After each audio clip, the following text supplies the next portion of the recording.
ChatGerry, The Lineage of Science, Isaac Newton, Norman Jones, and My Biomedical Journey, number 1650, May 20th, 2026, Gerald C. EclaireMD Foundation, category Life Reflection.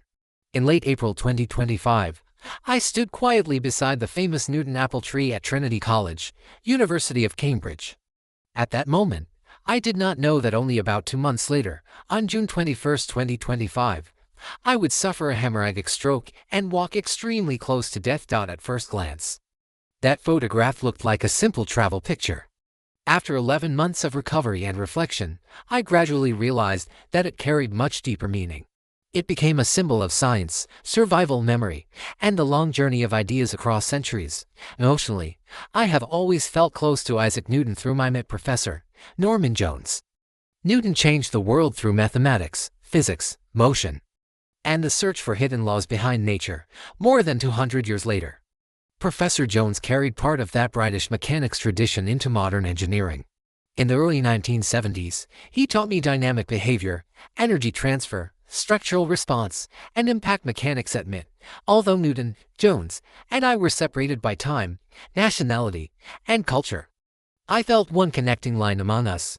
Newton was English, Professor Jones was British, I am Chinese-American, but the connecting language was not politics or nationality. It was mathematics, physics, engineering, and the search for truth.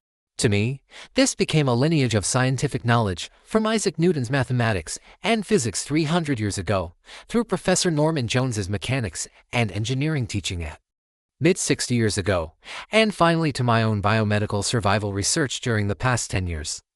I can now see a long scientific pathway connecting motion, force, energy, structure, disease, and survival.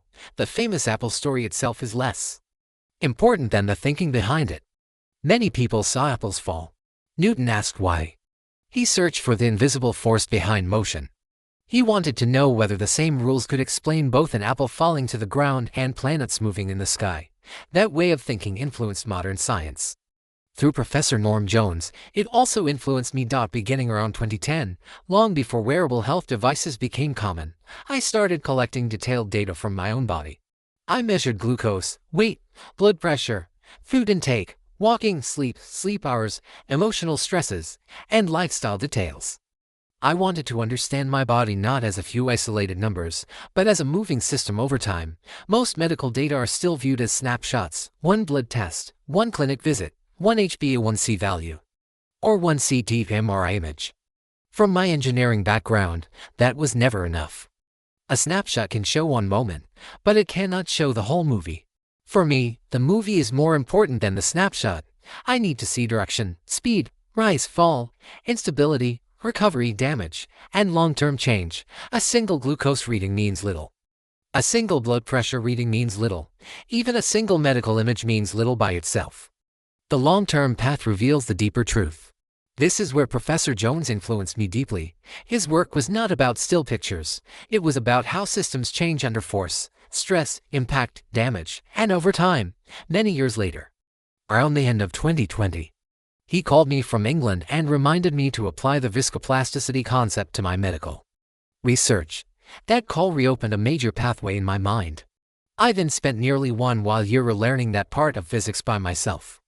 I performed countless calculations in Excel and wrote many biomedical papers by manual numerical work. This was slow and difficult, but it trained my brain. Eventually, I integrated many calculations, including normalization, strain-stress energy calculations, and graphics generation, into my own medical AI software system on my iPhone. What once required hours of manual work now takes about 2 seconds. This changed my work. I could spend less time calculating and more time interpreting the meaning of my results. Looking back now, I realize that much of my biomedical thinking was built upon what Professor Jones taught me 5 decades earlier at MIT. The full meaning arrived late in my life, about 48 years after first meeting him at MIT. When we are young, we learn equations without fully understanding their deeper power. After decades of engineering, business, disease, aging, suffering, survival, and self-observation, I finally began to understand those ideas at a deeper level. The human body also behaves like a dynamic system. It is always under stress, adjustment, recovery, damage, and instability. The major difference is the material. Engineering deals mostly with inorganic, non-living material. Medicine deals with organic living material.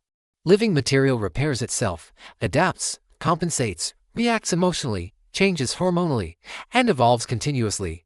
This is why direct transfer from engineering to medicine must be careful. The mathematics may look similar, but the living body behaves differently.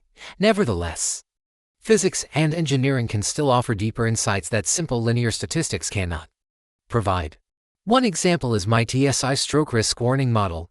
Stroke risk equals glucose excess BP dBP excess BP, created in March 2026, approximately 339 years after Newton published his laws of motion in 1687. This stroke risk model uses multiplication rather than addition, inspired by Newton's principle of F equals mxa, not F equals m plus a. This distinction is important because pathophysiological risk factors do not merely add together, they can amplify one another through interaction. This simple idea helped me view stroke risk as a combined force acting within the body rather than as a collection of independent biomarkers. After my stroke in June of 2025, the Cambridge apple tree photograph in April of 2025 became symbolic to me.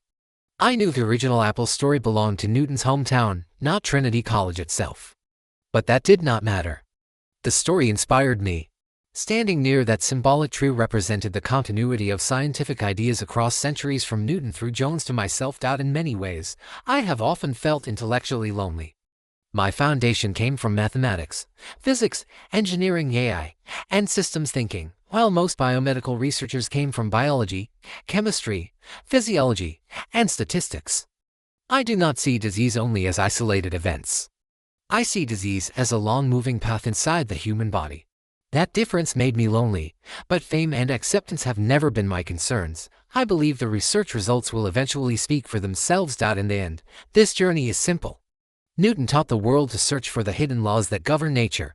Professor Jones taught me why other students to understand how systems behave under stress, deformation, and the passage of time. My diseases forced me to apply those lessons to the most personal laboratory imaginable, my own body. Through that process, survival gradually became my life mission.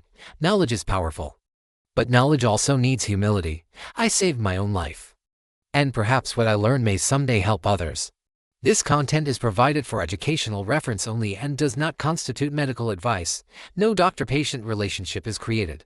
You may share this summary freely, but it must not be altered, edited, or republished as your own. All intellectual property rights and copyrights for this article and its related materials belong to the author, Gerald C.